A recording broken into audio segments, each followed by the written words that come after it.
Professeur Paul Valency, bonjour. Je veux vous demander, si besoin était, de vous présenter, d'autant plus que le sujet qu'on va traiter est quand même un sujet phare dans votre pratique et donc vous le connaissez bien. Oui, donc Paul Valency, je suis chef de service d'endocrinologie, diabétologie, nutrition dans les hôpitaux universitaires Paris, Seine-Saint-Denis, donc Bobigny, Bondy, René Muret. Voilà, et puis depuis toujours un intérêt fort, de par ma formation initiale en cardiologie, pour, je vais dire, le cardiométabolisme au sens large.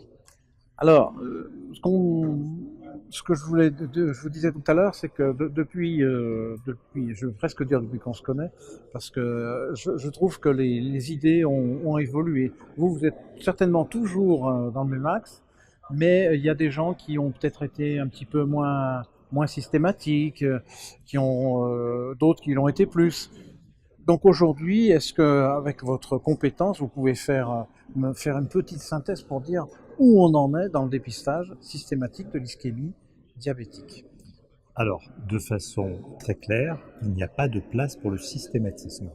La réponse est, en un mot, Déjà. non. Donc je m'arrête là, non, je continue.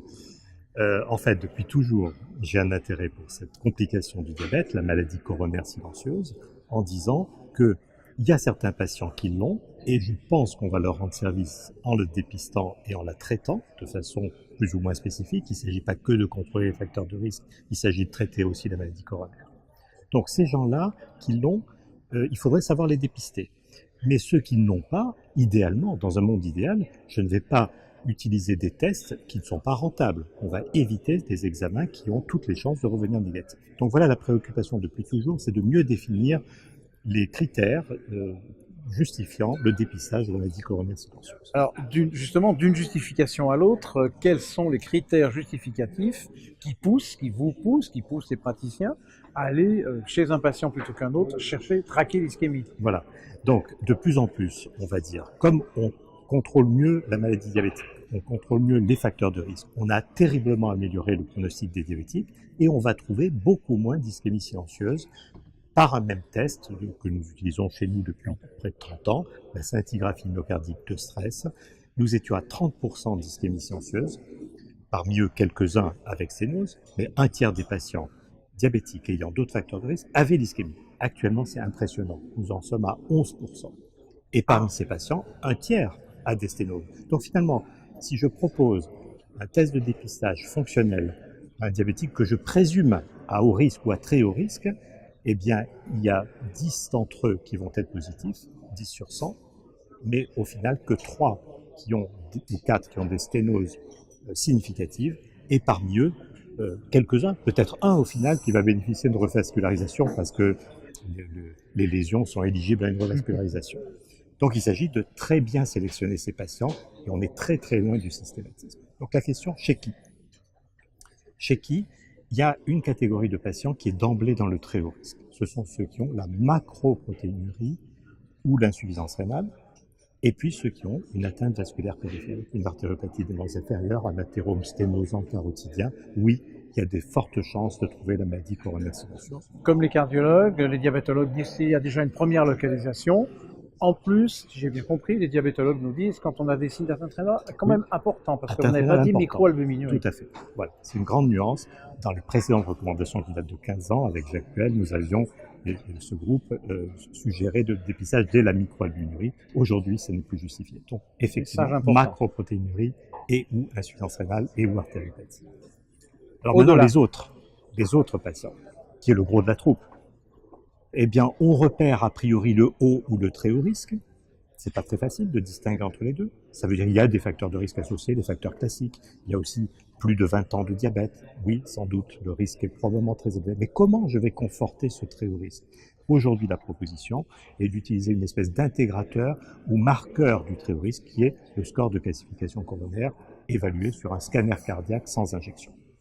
Donc là, on peut dire qu'on a quand même évolué parce que les idées ont été longues à se mettre en place sur cet examen. Tout à fait. Donc aujourd'hui, cet examen qui est pratiqué en dehors du diabète, qui a démontré sa valeur prédictive d'événements, qui est aussi sans doute un bon marqueur d'ischémie, va nous aider à sélectionner les patients, en faire passer certains du haut vers le très haut, et c'est seulement dans le très haut Et donc, y compris les patients avec un score de classification au-dessus de 400, peut-être au-dessus de 100, on ne sait pas très bien, entre 100 et 400, mais au-dessus de 400 sûrement, que l'on proposera un test fonctionnel discret.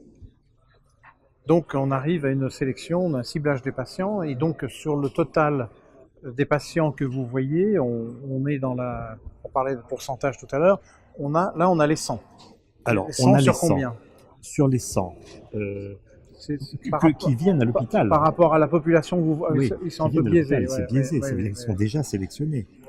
100 diabétiques en ville, je ne pourrais pas dire. Mais par contre, je veux dire, sur la totalité des diabétiques que vous voyez, combien passent à l'examen? Oui. Donc, on fait des protocoles. Oui, mais donc je dirais sur la base, voilà. biaisé, alors, mais sur la base de ces critères cliniques dont nous parlions, oui. Atteinte rénale sévère, artériopathie, on a 15% de patients, de nos patients. 15%. D'accord. Chez les autres, sur les 85%, Oui. on va trouver à peu près 15 ou 20% qui ont un score de classification au-dessus de 400, chez lesquels nous allons ou nous suggérons d'aller plus loin. D'accord. Donc on a l'impression que les choses se sont quand même bien standardisées, qu'on n'est plus dans l'ère du systématique, comme vous le disiez tout à l'heure, ou dans l'ère du pifométrique. Oui, alors bon, ça ce sont nos données, notre suggestion. Il va falloir que ça fasse l'objet d'un consensus et vous savez probablement que nous sommes en train, dans un groupe mixte, Société française cardio, Société française diabéto, d'élaborer les nouvelles recommandations ou position statements de nos sociétés vis-à-vis du dépistage de maladies coronaires, parce que les anciennes datent de 15 ans et beaucoup d'eau a coulé. Il y en a déjà eu, mais... voilà, il faut vraiment les actualiser. Et question piège, ça risque de sortir quand? Ça risque de sortir en disons début 2019 pour être raisonnable. On a commencé à travailler il y a peu de temps, il y a un mois ou deux. Donc ça veut dire qu'on peut prendre rendez-vous dès aujourd'hui pour ouais, en parler l'année prochaine à la même réunion? Absolument, avec plaisir. Bien voilà, je vais vous laisser quand même le mot de la fin. Un message que vous donneriez à nos amis, on est chez les cardiologues, donc les diabétologues le savent, nos amis cardiologues, un message du diabétologue sur ce sujet. Alors, les cardiologues nous aident à contrôler les facteurs de risque. La triple approche, glycémique, tensionnelle, lipidique. Lipidique, les cardiologues font très bien. Le LDL, il y a les autres lipides, on en parlera une autre fois. Mais ils nous aident à contrôler ces facteurs de risque. Et dès lors, on va voir beaucoup moins d'événements et beaucoup moins même de maladies coronaires silencieuses. Donc si on continue à bien travailler, à travailler encore mieux, on se retrouvera peut-être dans 5 ou 10 ans, et là on dira qu'il n'y a plus du tout lieu de chercher la maladie coronaire silencieuse. On sera à la retraite tous les deux? Oui, je pense qu'il y a des chances. Merci beaucoup. Avec plaisir, à bientôt.